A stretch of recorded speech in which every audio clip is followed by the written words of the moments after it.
Welcome to Kate's Kitchen Party. Today I'm very excited to welcome Amanda Petch from the Brockville Food Bank. Thank you for having me. Thank you for coming. Not a problem. We were supposed to, so I was supposed to film a couple weeks ago, and then there was like a delay. And so I had rebooked a whole bunch of people, and literally 0 people remembered today.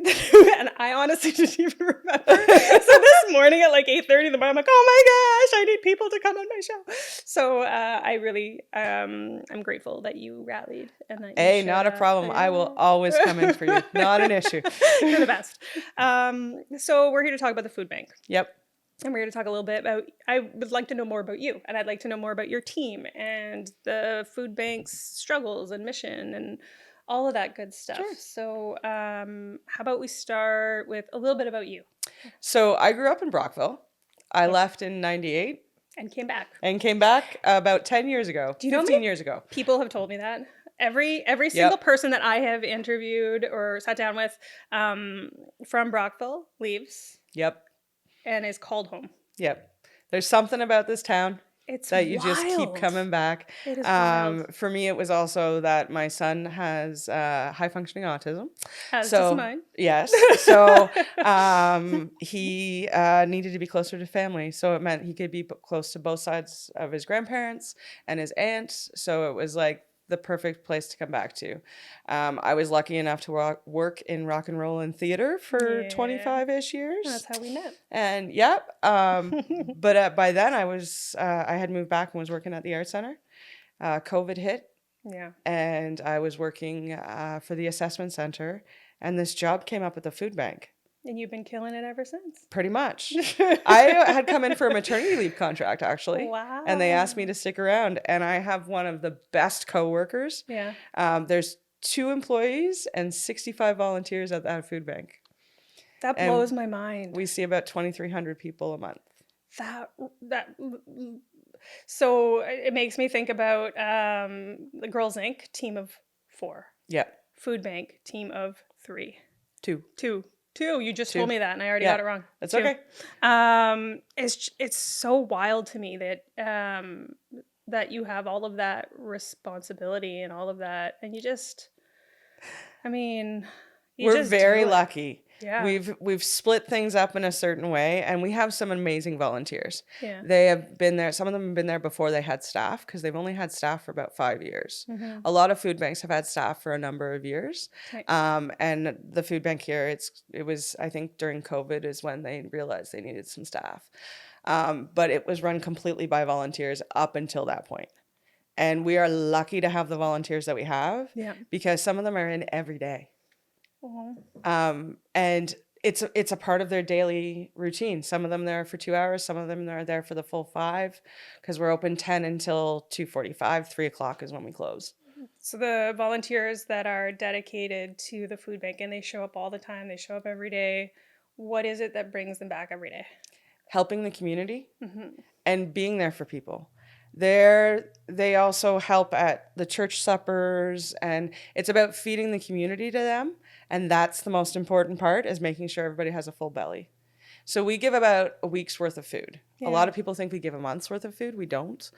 We give about a week's worth of food, and we work on a point system. So everybody gets to come in and choose what they want. Oh, that's nice. And it also means way less food waste. Yeah. There are some people that come in and get their fruits and vegetables. So apples, oranges, bananas, potatoes, onions, carrots. And then their milk and bread and eggs. Mm-hmm. And then that way, those more expensive things, they have covered for their kids usually. Mm-hmm. So it's that kind of stuff that we see. We see more and more families that are signing up. Last month, we had 32 new families sign up. So... food insecurity was never on my radar as a kid, right? That was not something that I ever had to think about. I'm sure there are times when my parents were probably thinking, like, what are we going to do? Yeah, but they never had us feel that. Like, I never felt that as a kid. It wasn't until I was in my early 20s. I spent 7 years in the military. Again, I never had to worry about my next meal, because worst case scenario, I could live on the ship. and I could Yep. have 3 square meals and snacks or whatever at my disposal. But then I retired at the ripe old age of 25. And then I found myself on my own, literally for the first time in my life. Yep. Like at 25, I was on my own. And I was working as a cable tech. I installed cable in people's houses for Rogers. Yep. And I'm not going to lie, that was a really hard job. Yep. And the pay was terrible. And so I was with a subcontracting company. I should, but yeah, it was not good for me. And during that time, I was so broke. Mm-hmm. I was so broke, and I worked so many hours that like I was a cable tech that couldn't afford cable. Yep. And that experience was very eye-opening for me. Like when I was a kid, I went to Catholic school. We always did food drives, and we always volunteered, and we helped. But it really hits home. Yep. When you wake up one morning and you have no money in the bank, no money for gas, no food. Yep. And you're like, well, now what do I do? And I never thought about the food bank. It never crossed my mind. There's a stigma that's attached to it, right? Yeah. And the way we work is everyone's welcome. Yeah. We go through our criterias with people, and we work with those people that need that extra support. We have curbside pickup. We have home delivery for some that can't physically get to the food bank for different reasons. Yeah. If they are elderly or sick or even agoraphobia, there could be that situation. And so we work with them regularly to make sure that they get fed. Yeah. We do 4 to 6 home deliveries a day. Holy moly. And then we can do anywhere from 2 to 12 curbside pickups. And then we see about 80 people a day. 80 people. We were seeing over 100, but now we're open 5 days a week. So that's transitioned out. So we're about 80 to 90 people a day. That is a lot. It's a Yep. lot of food insecurity in a small town. Yeah. And there's a lot of different reasons for it. Some of Yeah. it's the cost of rent here. Yeah.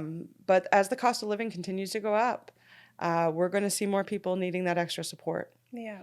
And that's something that we recognize very much. So, Yeah. So, I mean,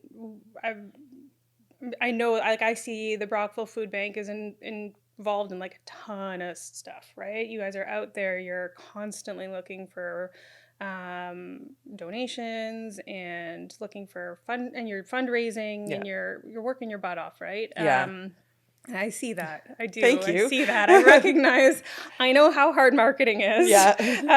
And I really appreciate how much you guys do to get people to care and to get people to donate and to get people involved. And what is like the priority for you guys? Like, what is it that the community could really be doing to help with this food insecurity situation? From your perspective? So there's a couple of things, actually. One of them is we have a choice model.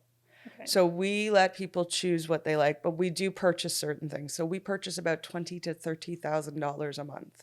Wow. For things like cereal, like I said, the milk and the eggs, bread, and some fresh fruit and vegetables. But we are also having to purchase things like canned meats, so tuna and ham. We're also having to purchase things like stew. But stew went up to $75 a case. We can't really afford that for 24, not even 20 cans of stew. Yeah. So those are the things that we're looking at. And from a financial perspective, yes, we have that support and we do have some money in the bank. But those choice items like the hamburger helper, we're out of canned tomatoes. Oh. I've never seen that happen before. Canned tomatoes are a staple that people give because there's so many things you can do with canned tomatoes. Yeah. So we're out of canned tomatoes, we're out of canned potatoes. So we're having to start to purchase some of those items that we would normally receive in donations. Okay. And we've never seen that happen to this extent. We're actually have run out of hamburger helper, crackers, cookies, and cereal is another big item because it's a quick and easy meal. Yeah. And canned stews is something that a lot of people really need, but it's very expensive right now. Do you ever accept like homemade food, or does it have to be store-bought? It has to be store-bought. Okay. Homemade food, if it's done in a professional kitchen of sorts, that's one thing. Okay. Because it has to be health certified. Right. And it's great when people donate to us. There's sometimes we get farmers who donate vegetables and stuff in the Yeah. summertime, which is wonderful, and it's a big help. Yeah. And I will say Walmart on a regular basis, and Food Basics gives us what we call reclamation. Yeah. So when stuff's on the verge of being, Okay. we get it, we give it out. There's no points attached to it. And so that way people have some extra fresh fruit and vegetables for those kind Way of. better than wasting it too, Exactly. right? And that's the Yeah. cool part about Yeah. us is that we have that option. Yeah. And we have volunteers who pick up at every store a couple of times a week, and in some cases daily, depending on what it is.